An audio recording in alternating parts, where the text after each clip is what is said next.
आइए बच्चों, आज की कक्षा प्रारंभ करते हैं। प्रश्नावली 6.3 15वां प्रश्न बोर्ड में आपके सामने लिखा हुआ है। प्रश्नावली का नाम और लिख देते हैं, भूल गए हैं।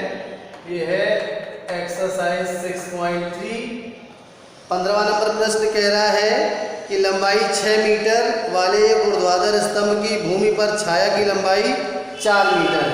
हमने मान लिया ये 6 मीटर वाला कोई ऊर्ध्वाधर वर्टिकली एक खंभा लगा हुआ है जिसकी छाया हमेशा बच्चों जमीन में बनती है, आपको देखा भी होगा आपने, और छाया इसकी है 4 मीटर। अब कह रहा है कि जबकि उसी समय सेम इंस्टेंट पे एक मीनार की छाया की लंबाई 28 मीटर है, तो आपसे कह रहा है कि आप मीनार की लंबाई ज्ञात कीजिए। हमने मीनार की लंबाई बच्चों h मीटर मान ली। बहुत आसान प्रश्न है। एक बात खाली हमें समझनी होगी बच्चों, मान लीजिए सूर्य इस जगह पे यहाँ कहीं होगा, तो एक ही समय में बच्चों सूर्य का जो एलिवेशन है वो समान होता है। एलिवेशन का क्या मतलब है?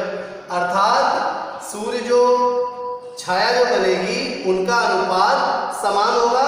अगर मान लीजिए खंभे की लंबाई कम है तो छाया की कम होगी, और बिल्कुल उसी अनुपात में अगर खंभे की लंबाई अधिक है तो छाया की लंबाई भी अधिक होगी। हमने आपसे बताया एलिवेशन समान होगा, तो एलिवेशन का मतलब है कि जो कोण है वो समान होगा। अर्थात ये कोण, ये है सूर्य का एलिवेशन, यहाँ पर कहीं सूर्य होगा तो बच्चों ये एलिवेशन, सूर्य कहीं ऊपर होगा, हमारे पास बोर्ड में जगह कम है, मान लीजिए इस तरफ यहाँ कहीं सूर्य होगा, तो दोनों का जो एलिवेशन है वो बच्चों समान होगा एक ही समय में। ये प्रमुख बात है इसमें। तो इस आधार पर बच्चों ये दोनों कोण आपस में बराबर हो जाएंगे, और खंभे ऊर्ध्वाधर है, तो ये बात अंडरस्टूड है कि ये दोनों कोण 90 अंश के होंगे। अतः ये दोनों त्रिभुज बच्चों हो जाएंगे समरूप, और जब त्रिभुज समरूप होंगे तो इनकी भुजाएं समानुपाती होंगी, और इसके आधार पर इस प्रश्न को आप आसानी से हल कर सकते हैं। चलिए फिर भी आपके लिए हल कर देते हैं। मान लीजिए ABC एक त्रिभुज है, और ABC के बाद चलिए D आता है, DEF कुछ भी नाम आप दे सकते हैं। और उसके पश्चात यहाँ पर D को हमने h मीटर मान लिया है, चलिए आप D लिखा लीजिए। D अननोन है, ज़्यादा लिखना भी नहीं पड़ेगा। लिखते हैं त्रिभुज ABC व त्रिभुज DEF में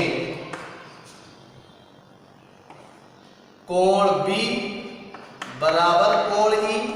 ये क्यों बराबर है बच्चों? क्योंकि जो खंभे हैं वो ऊर्ध्वाधर खड़े हैं, अर्थात भूमि तल के साथ 90 अंश का कोण बना रहे हैं, तो दोनों 90 अंश के हैं, इसलिए यहाँ से बराबर होंगे। उसके पश्चात जो प्रमुख बात यहाँ पे लिखनी है बच्चों, कोण C बराबर कोण F। यहाँ पर लिखेंगे कि सूर्य का जो एलिवेशन है वो समान होगा। इसकी हिंदी में नहीं याद आ रही है, तो अब इसका कारण क्या लिख सकते हैं आप? हाँ, ये लिख सकते हैं आप कि एक ही समय में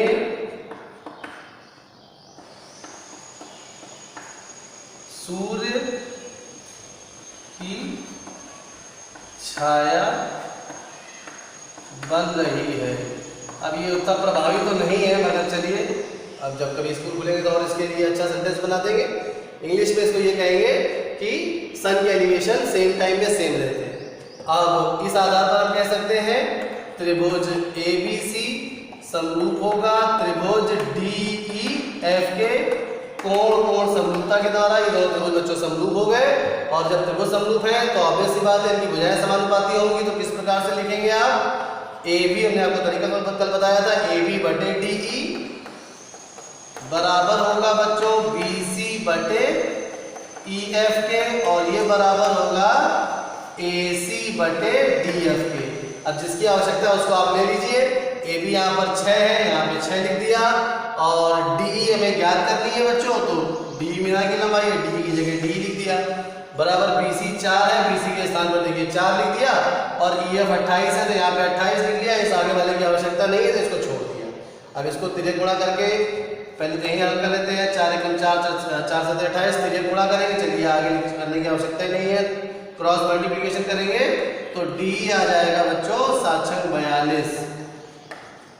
तो आप आंसर स्टेटमेंट लिख देंगे, हम जो बोल रहे हैं ध्यान करके लिख दीजिएगा। अतः मीनार थी, क्या पूछी गई थी, ये जो भी था ये उसी समय मीनार, अतः मीनार की लंबाई बराबर 42 मीटर। चलिए ये प्रश्न तो आपका कंप्लीट हो गया। अब बढ़ते हैं अगले प्रश्न की तरफ। अभी समय है तो 16वें प्रश्न को भी हल करने का हम लोग प्रयास करेंगे। पुस्तकें उम्मीद है आप सब लोगों ने खोल के रखी होगी। 16वां प्रश्न पढ़ते हैं आपके लिए। एडी और पीएम त्रिभुजों एबीसी और पीक्यूआर की माध्यिकाएं हैं, ठीक बात है। जबकि त्रिभुज एबीसी समरूप है त्रिभुज पीक्यूआर के, तो सिद्ध करना है एबी बटे पीक्यू बराबर एडी बटे पीएम। दिए गए कथन के अनुसार सर्वप्रथम चित्र बनाते हैं बच्चों। दो त्रिभुज बना दिए गए हैं, उनकी माध्यिकाएं भी। चलिए आप लोग भी अपनी कॉपियों में उसी समय चित्र बनाना शुरू कर दीजिए। और मैंने आपसे जैसा बताया था कि आपके लिए अच्छा ये रहेगा कि आप जब प्रश्न हल करा करिए तो जब हम बता दें उसके बाद वीडियो पॉज कर लीजिए और स्वयं करने का प्रयास कीजिए। जब ना कर पाए तब आगे वीडियो देखिए। अब यहाँ पर त्रिभुज समरूप दिए गए हैं तो हम कोशिश करके समरूप बनाएंगे। ये कोई आवश्यक नहीं है कि चित्र आप बिल्कुल परफेक्ट बनाएं, इससे कोई फर्क नहीं पड़ता। केवल आपको समझाने के लिए हम प्रयास कर रहे हैं कि चित्र अच्छा बने जिससे आपको समझ में आए। एग्जाम में अगर समय नहीं है तो आप फ्री हैंड भी चित्र बना सकते हैं, कोई ऐसा रिस्ट्रिक्शन नहीं है इसका।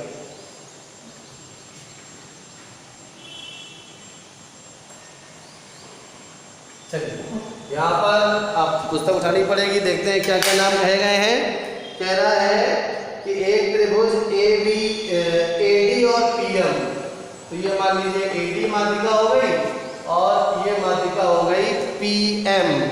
ऊपर वाला पोर्शन इरेज कर दिया जाए मिस्टर, ये पोर्शन हटा दिया आपने। हाँ, अब और अच्छा आपको समझ में आएगा। ये एडी है और ये बिंदु है पी, तो पीएम माध्यिका हो गई। अब कह रहा है एडी और पीएम त्रिभुज एबीसी, ये त्रिभुज है एबीसी और त्रिभुज पीक्यूआर, अर्थात ये त्रिभुज है पीक्यूआर की माध्यिकाएं हैं। अर्थात ये इसके बराबर है, ये पोर्शन इसके बराबर है। और कह रहा है त्रिभुज एबीसी समरूप है त्रिभुज पीक्यूआर के। तो सबसे पहले लिखते हैं दिया है, क्या सूचना में दी गई है उसको लिखते हैं फटाफट। दिया है त्रिभुज एबीसी व त्रिभुज पीक्यूआर, वाले लिख देंगे समरूप, क्योंकि समरूप दिया गया है। तो भाई त्रिभुज एबीसी समरूप है त्रिभुज पीक्यूआर के, इसमें कॉमा इनकी एडी व पीएम क्या है बच्चों, मीडियंस है, माध्यिकाएं हैं।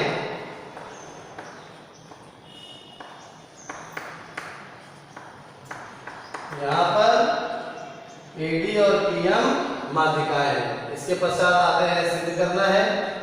क्या सिद्ध करना है जरा उसको देखते हैं बच्चों। अंतिम प्रश्न है इस प्रश्नावली का, सिद्ध करना है। इसीलिए हमने इस प्रश्नावली के प्रश्न आपको धीरे धीरे बताए हैं, जिसमें आप रोज इसका अभ्यास कर सकें और प्रश्नों को अच्छी तरह से सीख सकें। सिद्ध करना है एबी बटे पीक्यू। चलिए देखिए, एबी बटे पीक्यू बराबर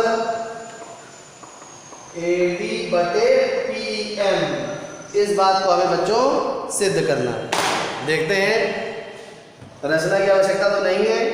हाँ बच्चों, रचना की आवश्यकता नहीं लग रही है, सीधे सीधे आ जाते हैं उपपत्ति में। आपको समझाते भी जाएंगे और करते भी जाएंगे। चलिए उपपत्ति पे आ जाते हैं। यहाँ पे बच्चों ये करेंगे, हमें देखिए लाना क्या है, ए बी बटे पी क्यू बराबर ए डी बटे पी एम। अर्थात अगर हम त्रिभुज ए बी डी और त्रिभुज पी क्यू एम को समरूप सिद्ध कर दें तो उसके आधार पर हम ये लिख सकते हैं जो हमें सिद्ध करना है। इनको समरूप सिद्ध करने के लिए बच्चों हमारे पास क्या दिया है जरा देखते हैं। ए बी बटे पी क्यू तो होगा क्योंकि त्रिभुज A B C P Q R के समरूप है। साथ में बच्चों बी डी बटे क्यू एम भी इसके बराबर आ जाएगा। क्यों?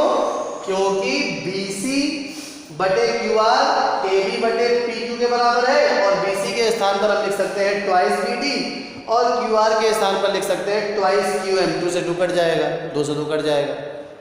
अब कोण बी क्या कोण क्यू के बराबर होगा? अरे वाह, कोण बी कोण क्यू के भी बराबर है। क्यों? क्योंकि बड़े वाले दोनों त्रिभुज तो ऑलरेडी समरूप है। तो इस आधार पर ये सीधे सीधे बन गया, बड़ा आसान प्रश्न था।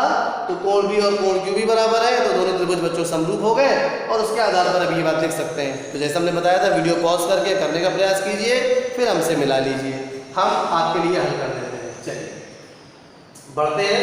पहले हम ए बी बटे बी डी बराबर पी क्यू बटे क्यू एम निकालते रहते हैं। तो यहाँ पर लिखते हैं त्रिभुज ए बी सी व त्रिभुज पी क्यू आर में, या ये बात नहीं है भाई समरूप है ये, तो वह हटा दे रहे।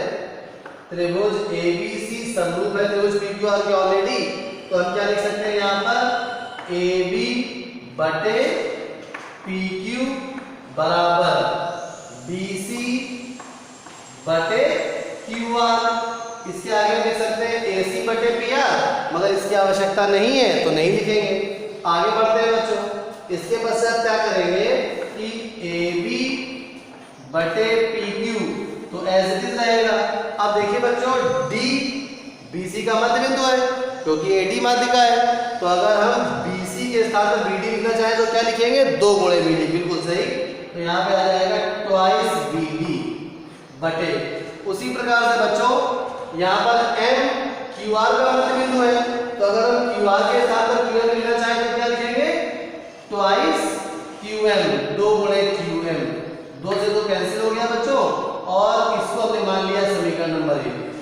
उसके पश्चात ये दोनों त्रिभुज समरूप तो है ही, तो हम सीधे सीधे लगे हाथ ये भी लिख लेते हैं कि भाई कोण बी बराबर होगा कोण किसके, बी वाला बीच वाले के, कोण बी बराबर कोण क्यू, और किसी एक्सप्लेनेशन की आवश्यकता नहीं है क्योंकि ये दोनों त्रिभुज ए बी सी और पी क्यू आर समरूप है।